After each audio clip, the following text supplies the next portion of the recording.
You're not supposed to talk about it. But not talking about it isn't going to make it go away. Continually burying our heads in the sand isn't a solution. It's an insult to the victims. And yes, it's happened again. 12-year-old Lola Davier went to school in Paris on Friday last week, but her parents never saw her again. 2 suspects, both Algerians, have been charged with a murder. Video footage shows Davier was led back to her apartment building by a 24-year-old woman known only as Dabia B. This same woman was later seen pushing a suitcase with some difficulty. Lola's body was found that evening bundled up in that very suitcase. She'd been tortured, raped, slashed in the throat, and suffered multiple stab wounds. According to the official autopsy, her death was by asphyxiation. Some kind of branding device was also used to inscribe the numbers 1 and 0 on Lola's feet. The suspect reportedly tried to sell the victim's organs before being picked up by another 43-year-old Algerian man who also faces charges. Police say they have not yet discovered a motive, and the shocking murder has once again reignited a national debate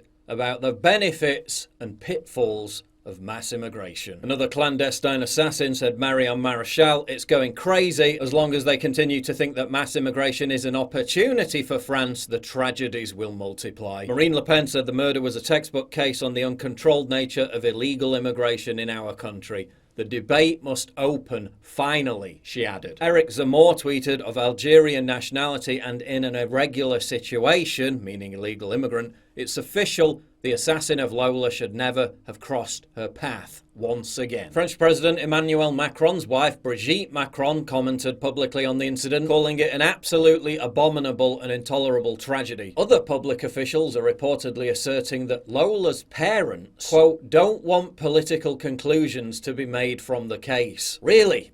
Is that what the parents want, or is it what the public officials want? Why does the murder of someone like George Floyd not only lead to political conclusions being made, but a racial reckoning, a global protest movement, months of demonstrations and violent riots? Yet this happens to Lola and other similar victims across Europe on a regular basis, and we're just supposed to shut up about it and move on. To pretend that this doesn't ominously underscore the perilous dangers of open border policies. To continue to ignore the chronic problem of unintegrated migrant ghettos spreading across major European cities. To prolong our willful naivety when it comes to the massive overrepresentation of migrants in serious crimes. To glibly repeat the mantra that diversity is a strength. Oh no.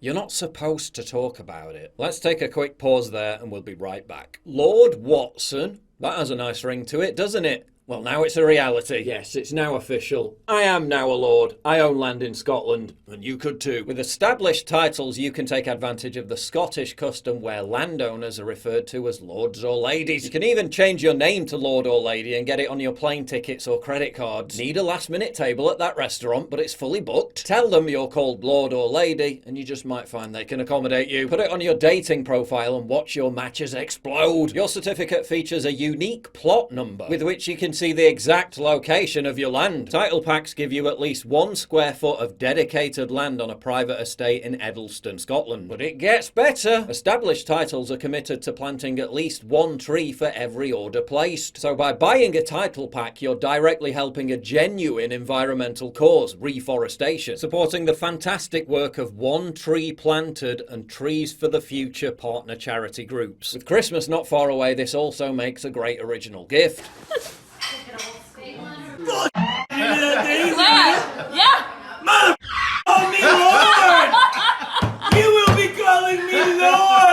What were you gonna buy? Another boring pair of socks? You can also get couple packs that come with adjoining plots of land. And get this, the first 200 people who purchase a title pack using my link will effectively be located right next to my plot. We can be together in spirit. We can build a kingdom. We can reconquer Scotland for the English.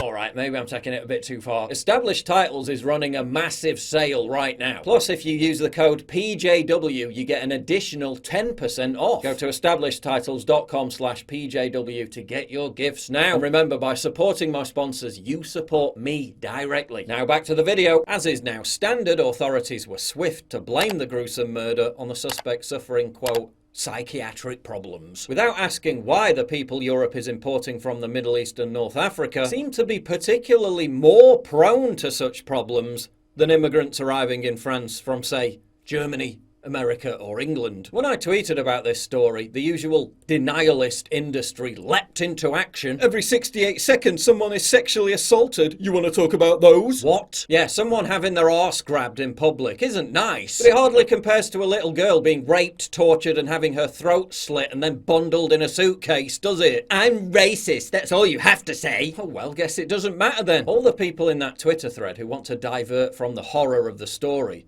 by talking about crime statistics. Let's talk about some crime statistics, shall we? According to official French Interior Ministry figures, foreign-born citizens, who represent 7.4% of the French population, are responsible for 48% of the crimes in Paris. 63% of those arrested for sexual assault on public transport in Paris are foreign nationals. Murders in France have soared by 91% since 2001. Interior Minister Gerald Darmanin acknowledged all this when he said, quote, "Of course the foreigner is not by nature a criminal, but we have a problem with foreign delinquency." Similar migrant crime figures have been recorded across Europe. Got anything to say about those crime stats?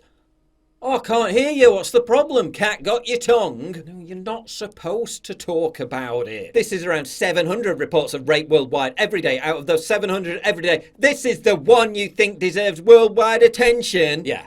I think it does deserve worldwide attention. I thought the drugging, rape and murder of a 13-year-old Austrian girl by illegal Afghan migrants deserved worldwide attention. I thought the migrant who strangled her to death being given asylum in the UK after arriving as a boat migrant deserved worldwide attention. I thought the rape and murder of Maria Laudenberger, whose body was dumped in a river in Freiburg, Germany, deserved worldwide attention. I thought the fact that her killer, Hossein Kavari, arriving in Germany as a child refugee, a claim that later proved false, deserved worldwide attention. I thought the murder of a 17-year-old girl in Asperg, southern Germany, by a Syrian migrant, deserved worldwide attention. I thought the Afghan migrants who gang-raped a mentally disabled Swedish woman not being deported deserved attention. I think it deserves attention because it keeps happening over and over again, and yet it's preventable. France only deports 15% of illegal immigrants. The rest remain, most of them absorbed into sprawling high-crime no-go zone ghettos, which have become completely lawless. We now learn that the killer had been residing in France on an expired student residence permit. She was given 30 days to leave the country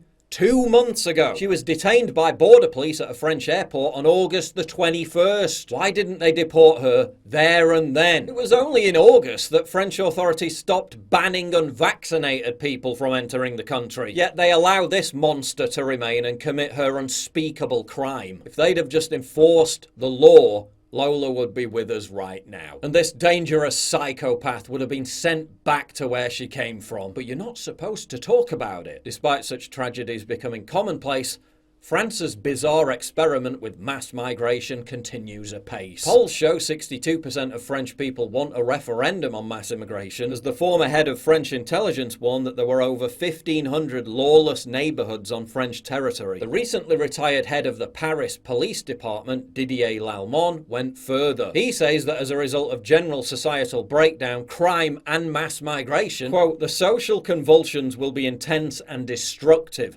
One day it will be necessary to mass troops in front of the Elysee." Others, like former top intelligence director Pierre Brochand, have warned of civil war. The small rural French town of Colac has become the latest testing ground. Residents are vociferously protesting against plans to house 70 migrants and their families in the tiny town. Locals are furious at being treated like guinea pigs, holding up signs at a recent demonstration that opposed the, quote, "African repopulation of our cities." This grand experiment is being funded by members of the Cohen family, who own the Bon Point clothing brand. They also happen to live in the whitest area of France possible, with the least diversity that they insist be inflicted upon everyone else. The proposal in Calac is part of Emmanuel Macron's agenda to begin moving migrants out of big towns and cities and into the countryside. Citing massive problems with crime and ethnic ghettos, Macron nevertheless described the scheme